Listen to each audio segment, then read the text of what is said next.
हमने शुरुआत की है, उनके प्रमोटर जो हमारे उद्योजक है, उनकी क्लैरिटी, उनके रोड मैप की। बहुत बार तो लोग शायद सोचते होंगे कि ये सस्टेनेबिलिटी शब्द क्यों, इसका क्यों इस्तेमाल कर रहे हैं। बहुत लोगों ने तो पहली बार सुना होगा ये सस्टेनेबिलिटी का मतलब क्या है, क्यों हम लोग इसका इस्तेमाल कर रहे हैं। दोस्तों, ये शब्द फिलहाल पूरी दुनिया में सबसे जरूरी, सबसे इंपॉर्टेंट ऐसा शब्द बन चुका है। पूरी दुनिया जिस दिशा में उसका विकास हो रहा है, डेवलपमेंट हो रही है, वो गलत दिशा है। वो दिशा गलत है, जो चीजें हम लोग इस्तेमाल कर रहे हैं वो गलत है, जिसकी वजह से आज ऑलमोस्ट विनाश के कगार पे हम लोग खड़े हैं। ये जो रिपोर्ट जो बता रहे हैं और हम देख भी रहे हैं, और इसीलिए अभी पूरी दुनिया को जरूरत है कि ये जो विकास हो वो सही दिशा में हो, ऐसी चीजों के साथ हो, ऐसे ईंधन के साथ हो, ऐसे खाने के साथ हो, ऐसे इस्तेमाल करने की चीजों के साथ हो कि जो हमारी जरूरत भी पूरा करे, जरूरतों को भी पूरा करे और इस दुनिया का ख्याल भी रखे आगे की। फिर हजारों सालों तक, लाखों सालों तक ये दुनिया ऐसे ही चलती रहे जैसे पिछले 450 करोड़ साल से ये दुनिया चल रही है। और ये जो शाश्वत विकास है, ये जो विकास है, उसे कहते हैं सस्टेनेबल डेवलपमेंट।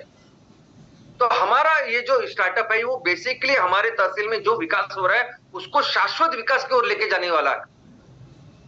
और दूसरी बहुत ही महत्वपूर्ण चीज ये है कि जब आप इस शब्द का इस्तेमाल करते हैं सस्टेनेबिलिटी का, तो उसमें आप सब कुछ जो कर सकते हैं जिसकी जरूरत है शाश्वत विकास के लिए। यानी हो सकता है कल हम सस्टेनेबल एजुकेशन में काम करें, सस्टेनेबल इंफ्रास्ट्रक्चर में काम करें, सस्टेनेबल रियल एस्टेट हाउसिंग उसमें काम करें। तो सभी ये जो ऑप्शंस है, सभी जो सेक्टर्स है, ये आपके लिए खुल जाते हैं। तो इस स्टार्टअप की जो शुरुआत करेंगे हम अपने तहसील में, वो करेंगे एम कुकिंग सिस्टम के साथ। अभी एम कुकिंग सिस्टम क्यों? अभी ये भी इसलिए क्योंकि हमें लोगों का पहले ख्याल रखना है। दुनिया को जलाने वाला जो कोयला है उसके लिए हमने इतना अच्छा सोल्यूशन ढूंढ के निकाला है, जिसको जितना तैयार करें उतना कम हो सकता है, नहीं उतना हम लोग मुनाफा कर सकते हैं, उतना फायदा कर सकते हैं, उतना सब कुछ क्लैरिटी है। फिर भी एम कुकिंग सिस्टम क्यों? क्योंकि दोस्तों, आज ये ईंधन ऐसा ईंधन है जिसकी जरूरत हर हर परिवार को है। कितना भी गरीब से गरीब अगर परिवार है, उसको खाना बनाने के लिए आज चूल्हा लगता है, आज उसको वो ईंधन लगता है। खाना वो उससे लेके अब अमीर वगैरह, उनको हर परिवार को ये सब लगता है। लेकिन आज हमारी परिस्थिति ये है दोस्तों कि 43% परिवार, यानी ऑलमोस्ट आधे से थोड़े से कम, इतने परिवार के पास एक अच्छा ईंधन नहीं है। वो इस रसोई के ईंधन के लिए ये गीली लकड़ी, ये गोबर, ये बायोमास जो मिलता है उसका इस्तेमाल कर रहे हैं। और आपको पता है जब इस्तेमाल करते तो कितना धुआं, कितना भयानक पोषण, इतना बेसिक और इतना ज्यादा पोल्यूशन कर रहा है, जिसका जिसका सबसे ज्यादा विपरीत परिणाम हो रहा है हमारे बच्चों के ऊपर और महिलाओं के ऊपर, जो महिला काम करती हो। आपको पता है कि WHO जो जागतिक आरोग्य संगठन, अगर कहीं जाएंगे किसी सोसाइटी में, आपको देखना है कि उस सोसाइटी का स्वास्थ्य कैसा है, तो इंडिकेटर क्या है? नंबर 1 इंडिकेटर, ओनली इंडिकेटर, कि उस सोसाइटी में देखिए माता और बच्चों का स्वास्थ्य कैसे है।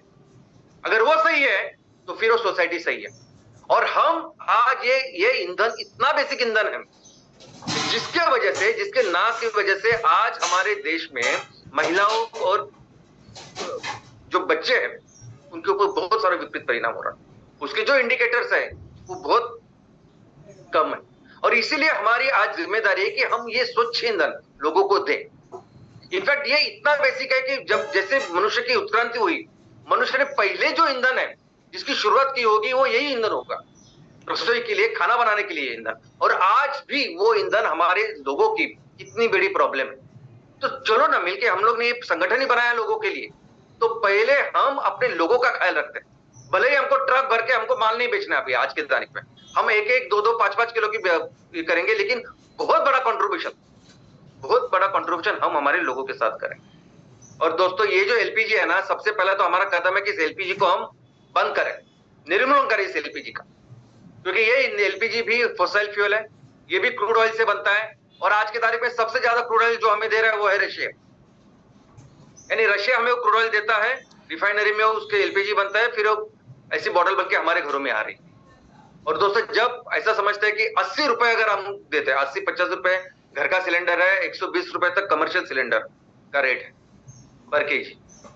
तो अगर हम 80 रुपए देते हैं पर केजी इस गैस के ऊपर, ऐसा समझे कि 25-30% वो इनको मिलेगा जो भारत में काम कर रहे हैं, रिफाइनरी जिनकी है, जो पेट्रोल पंप चला रहे हैं या गैस एजेंसी चला रहे हैं, उनकी सब व्यवस्था को जा रहा है। ऑलमोस्ट उस 80 रुपए में से 40, 45, 50 रुपए इसको जा रहे हैं उस रूस के पास, रशिया के पास, और वो उस 50 रुपए से वो 500 रुपए की इकोनॉमी बना रहा है। और अगर हम इस 80 रुपए के जगह पे 20 रुपए का हम अपनी ये कुकिंग सिस्टम दें, तो ये 20 रुपए के 20 रुपए हमारे तहसील में, हमारे गांव में, हमारे तहसील किसानों के पास जाएंगे। और अगर 80 रुपए का, अगर वो 80 रुपए का जो एलपीजी है उसको पूरी तरह से रिप्लेस करने के लिए अगर 2 किलो भी लगते हैं एम कुकिंग सिस्टम, तो भी 40 रुपए से 400 रुपए की इकोनॉमी हमारे तहसील में तैयार होगी। आज कैसे हो रहा है कि वो जो 25-30% भी पैसा मिल रहा है, किसको मिल रहा है? वो 1%। आपको याद है 1% ऊपर के, 10% ऊपर के जो उनकी सेवा में लगे हुए हैं। लेकिन हम अगर ये 40 रुपए का माल बेचेंगे और वो हमारे लोगों को बेचेंगे, तो यही वो लोग जो है जो 40 रुपए से लेके 400 रुपए की अर्थव्यवस्था बनेगी। और दोस्तों एलपीजी इतने डेंजरस है कि आज की तारीख में सबसे ज्यादा जो आग लगती है उसका नंबर 1 प्रमुख कारण है एलपीजी। इमारती को आग हो या किसी कमर्शियल सेंटर को, हर जगह। पिछले हफ्ते जैसा मैंने कहा कि 9 लोग मारे गए ट्रेन में वो सिलेंडर लेके जा रहे थे, और इतनी दुर्घटनाएं हर दिन होती है और पूरी दुनिया में हो रही है। तो इसको भी रोकना एक बहुत बड़ा कॉन्ट्रीब्यूशन इस हमारे सिस्टम के साथ। और जो भी काम करेंगे, अभी आप देखेंगे क्या